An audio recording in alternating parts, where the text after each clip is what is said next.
This is Mikey Borup for PremiumBeat.com, and in this After Effects course, you will learn the basics to advanced features of After Effects: interface, shape layers, motion tracking, compositing, and more. During these tutorials, feel free to pause, rewind, and ask questions. I will be using After Effects CC version 12.2, but most of the techniques learned can be used in older versions. In this video, we'll cover everything about text layers and working with text. So let's fire up After Effects and get started. Okay, so here I am in After Effects. I already have a composition right here ready. It's called Text Tool, and so let's get started. Now the Text Tool is up here at the top. You can see you can hit Command T to open up the Text Tool, or you can just grab your mouse and click right up there. If I hold and click, there's two different types. There's the Text Tool horizontal and then the vertical type tool as well. Let's just do the normal one. I'm gonna click and type.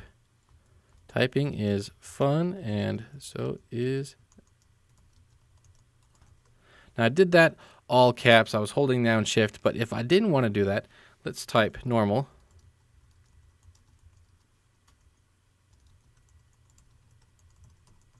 Then I can do things over here. I've got this tool where it's the all caps tool, the fake bold, the small caps, subscript, and things like that. You can add some italics to it. If your font doesn't have those built in, you can use this. Now over here is the character palette. This is where you can change what font, what color, the size of your font, and things like that. If you've used fonts in any program, this should be very familiar to you because they're pretty much all the same the way they work. But that's where that is. Now the downside to this is you can't keyframe all of these individually. How it's keyframed is in the text, there's the source text. So I can come in, click keyframe on that source text, come here, and I can change this to ultralight, and it's gonna change.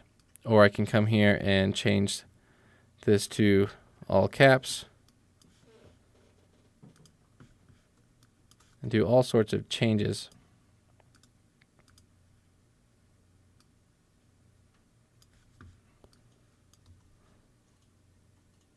And everything's going to change. Now the downside to doing it this way is there's no tweening. It's either on or off. It's not going to animate in between the different types of typefaces and things like that. It's just going to be a straight switch over. So I'm going to turn this off because there's another way we can do animations on text without doing it just the source text. But before we get into that, let's look down here because there's some more options, and this is path options. I click in there and it says path and none. I don't have a path because I haven't created one. So to do that, I'm going to grab my pen tool, and I'm just going to make sure my layer is highlighted, and I am going to draw a nice curve. And then I can come into this path options, switch that to the mask, and the typing is going to go all along that path. That's pretty darn cool. I can reverse it. We can keep it perpendicular to the path. Force the alignment. You can change where the margins are. And then right down here it says more options, and let's take a look at that. Anchor point grouping is set to character, but if I set it to word, well then it's all based off of the word. So they're more like cars on a roller coaster. See right here, the whole thing rotates as a whole instead of just the characters going around the curve. So that's the path options. Now I can also animate this path just like I animate anything else. So I'm coming in here to the mask. I'm going to keyframe the mask path, go forward in time, click off, going to grab my selection tool,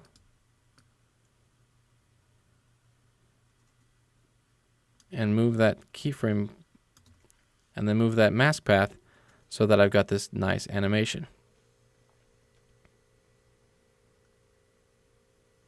So that's the first part of the text tool. Now the next thing, and there's a lot to this, I'm going to actually erase this mask.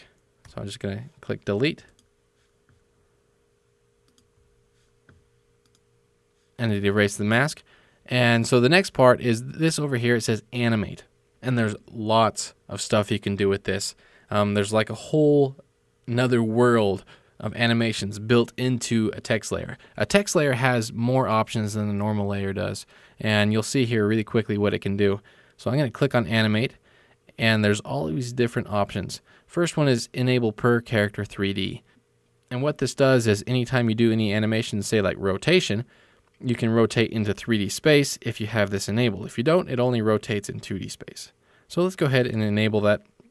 Off the bat, you can see it puts little bounding boxes around all of the letters. So let's go in and let's do some animation. So let's just do a scale.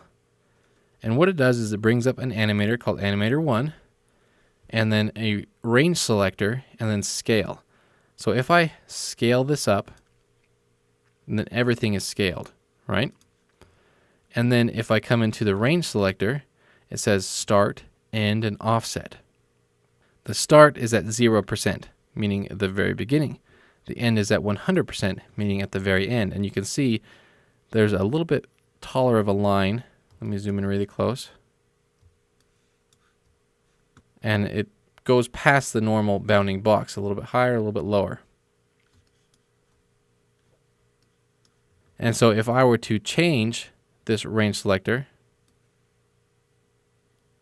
you can see it's changing what is being affected by this property, by this scale property. So right now you can see it going from here to here, and that's what's being affected. If I change the start time, now it's going from here to here, and that's what's being affected. And I can animate these just like anything else. So let's go to the end.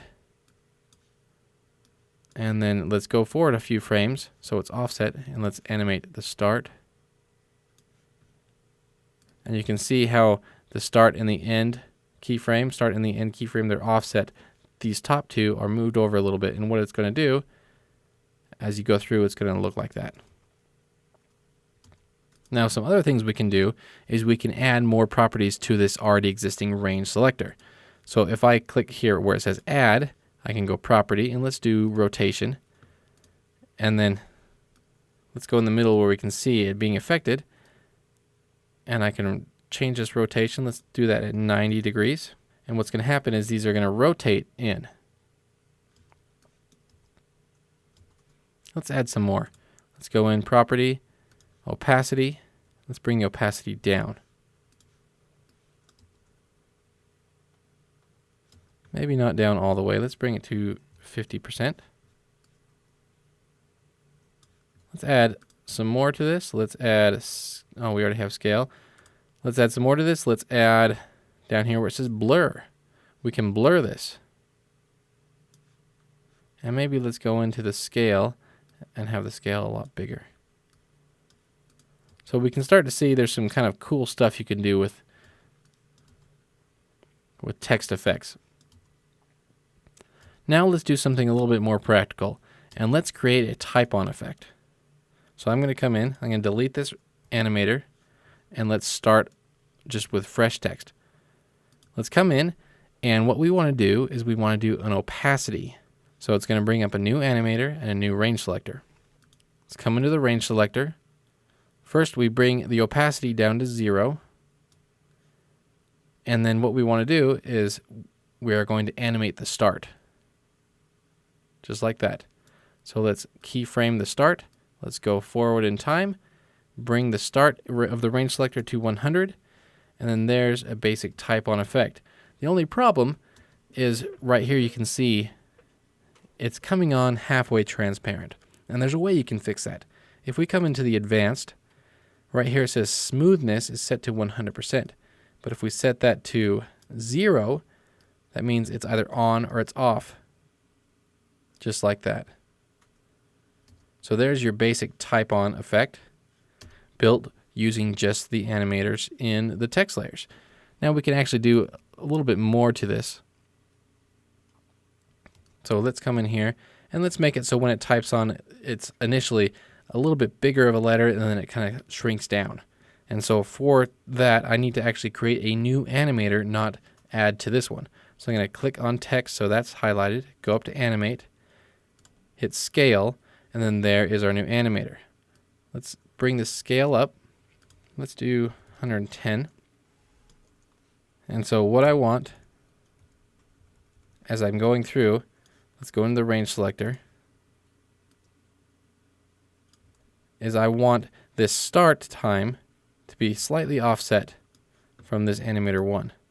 So I'm going to just copy these keyframes from animator 1, then select over here, and then I'm going to move forward just 2 frames, and I use the page down on my keyboard. Page up and page down will move you just frame at a time along your timeline. And then I'm going to hit Command V to paste, and it's going to paste those keyframes that I just copied. But basically, it's going to start there at 0, and by the time I get here, it's going to be to 100%. And as I play through this, you can see that it kind of pops in and then shrinks down. Now, same thing with this. I want to go into the advanced and bring the smoothness down to 0 so that it's not tweening in between. It's either big or it's small.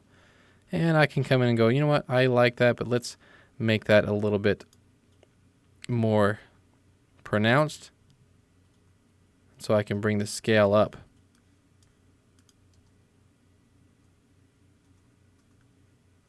And then also maybe when it first types on, you can make it a little blurry. So let's go to this animator 2. Let's add a blur property to it.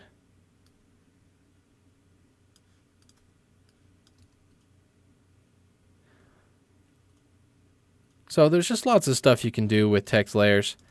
I'm pretty impressed with the amount of stuff you can do. Lots of stuff you can do as far as with these animators, adding new properties, the range selector.